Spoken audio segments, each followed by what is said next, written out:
Boa tarde a todas e todos. Inicialmente, meus agradecimentos pela grande honra de poder participar desse evento, especialmente também desse painel, aos ministros professor Gilmar Mendes, ao professor Carlos Blanco de Moraes, em nome dos quais também eu agradeço a organização do evento e toda a equipe responsável pela logística, são os integrantes dessa mesa, iniciando também pelo Retribuo, querido amigo professor José e conselheiro José João Abrantes, pelo nosso ex-presidente e professor também pelas obras de Direito Constitucional Michel Temer, ao novamente o querido amigo Carlos Blanco de Moraes, aos nossos juristas brilhantes da nova geração, doutor Pedro Sanches e doutora Marilda.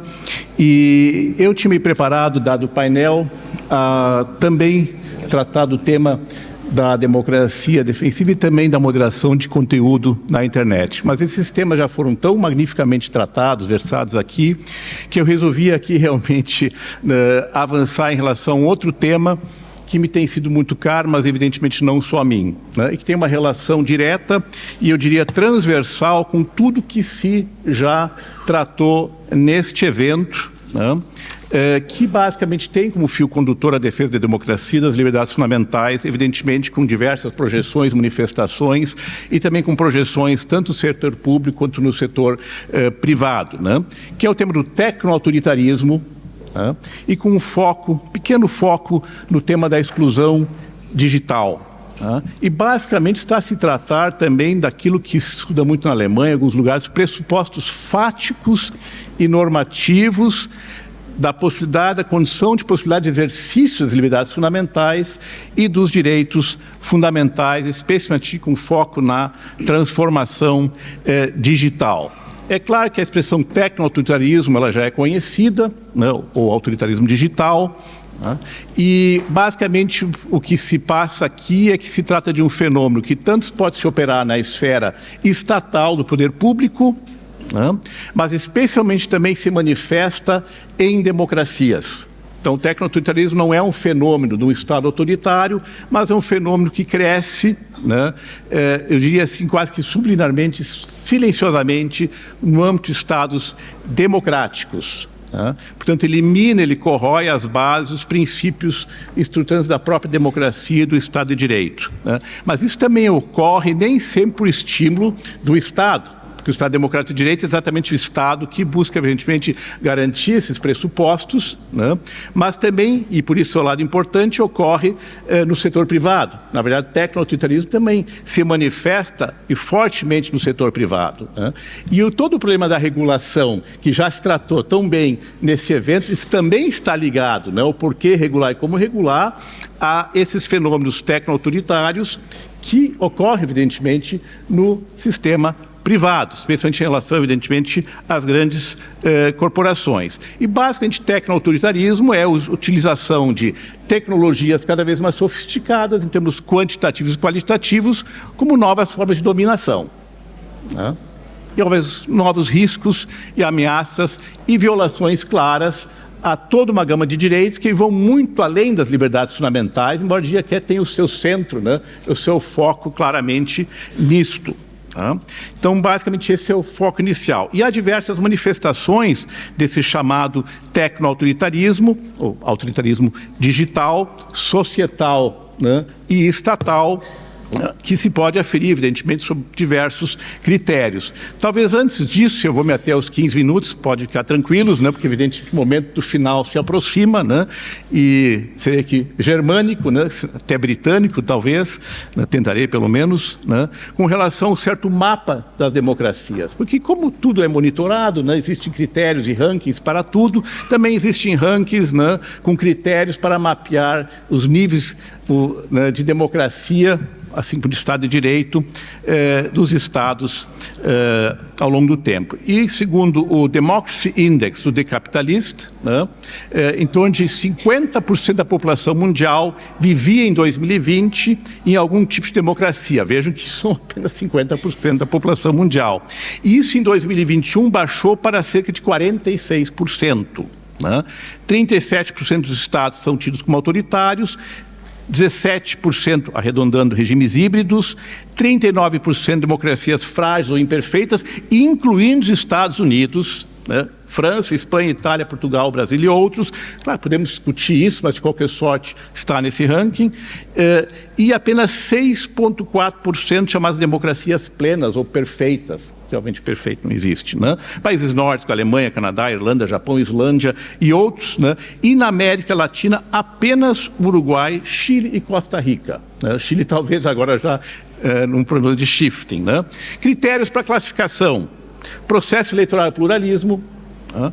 Funcionamento do governo, níveis de participação política, cultura política, evidentemente garantias de direitos civis e políticos e liberdades fundamentais. O que tem isso a ver com tecno-autoritarismo, defesa da democracia e liberdades fundamentais? Acho que à primeira vista já se pode perceber isso. É que em todos esses níveis, essas manifestações do chamado tecno-autoritarismo se fazem presentes. Elas são transversais. Né? Isso já se percebe com relação aos indicadores, porque são 60 indicadores que se distribuem entre esses eixos, né? Esses critérios são subcritérios para mensurar os níveis democráticos, né? E entre esses 60 critérios, hoje já, né, 4 são relacionados diretamente a essas questões tecnológicas, né? Direto e indiretamente também é o tema. Primeiro, o índice de educação, de alfabetização plena, né? Que para ser considerado democracia teria que ser entre 70% e 90%, pelo menos. O outro, se há restrições políticas de acesso à internet, né? O terceiro é em que medida o governo invoca os novos riscos e ameaças da tecnologia como desculpa para limitar liberdades fundamentais, né? E o outro está ligado também à exclusão digital, né? Que é o tema. E os principais eventos estão claros que caracterizam esses tecno-autoritarismos: a desinformação, o acirramento dos fundamentalismos e extremismos, a hiperconexão e os efeitos ali inerentes, né?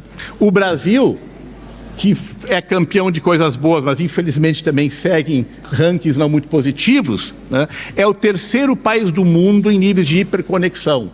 Só há 3 países onde as pessoas ficam mais de 10 horas a 11 horas conectadas à internet. Brasil é o terceiro lugar.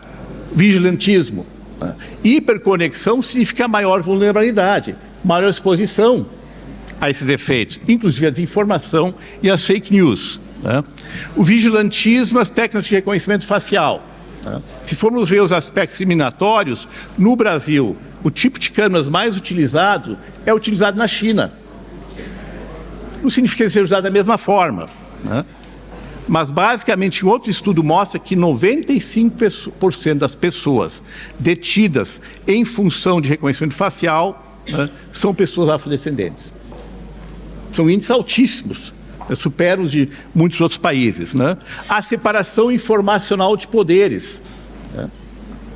Concentração de poder, já foi dito aqui, é muito poder, mas que na verdade não se projeta só em nível público. Estava falando com o Vitor Fernandes, né? Na verdade, na esfera privada, hoje é muito mais difícil alcançar separação informacional de poder, descentralização, na esfera das grandes corporações, né? Então aqui também tem uma projeção privada, digamos assim, dessa condição. E a exclusão digital tem sido considerada a mais silenciosa, brutal forma de dominação e manifestação desse fenômeno, né? Porque nós sabemos que exclusão digital significa cidadania de segunda e terceira classe. Exclusão digital hoje cada vez mais significa a não possibilidade de acesso a serviços públicos, de acesso a serviço em geral, nós sabemos disso, né? E a impossibilidade, inclusive, né, de participar do processo político-democrático formativo. Até acesso à saúde. Nós vamos considerar, vamos pegar aqui só os dados brasileiros, né, que prometi ser breve, né? Nós ainda temos 17% de pessoas sem acesso à internet. Isso está diminuindo. Então, o primeiro nível da exclusão digital é o nível mais simples. É falta de acesso à internet. Ponto. A rede, né? Esse está melhorando. Gradualmente, em todos os países, esses níveis de acesso estão melhorando. Podemos dizer, isso é positivo? É. O segundo nível de exclusão digital é o acesso à internet. Temos acesso à internet, mas não temos as mínimas capacidades cognitivas de lidar com esse acesso à internet, né? Ainda há 40 países, né, onde a maioria parte das pessoas não sabe anexar o arquivo no e-mail. que dirá usar um aplicativo bancário. Né? E o terceiro nível é um acesso ainda mais qualificado. Né? O professor Ricardo sabe que eu já falei desse assunto, né? Então espero que o Vitor, o Ricardo, né? A Laura, né? Alguns aqui já me ouviram, mas eu insisto nesse ponto. Né? As pessoas, por exemplo, têm acesso à internet, têm até uma certa capacitação digital, mas não têm a capacidade cognitiva, o ministro Barroso falava disso, né? Não tem a capacidade cognitiva de lidar, separar o joio do trigo, separar minimamente, ser minimamente críticos em relação à informação que selecionam. São 3 etapas, são 3 níveis de exclusão. Com isso eu vou chegando já ao final, né? Para lembrar que isso tudo se potencializa, né? Hipertrofia, quando 6%, pouco mais de 6% dos brasileiros são analfabetos totais. Quando 20% da população de 14 a 29 anos da idade não completou alguma etapa de educação básica. Quando mais da metade das pessoas com 25 anos ou mais não completaram o ensino médio.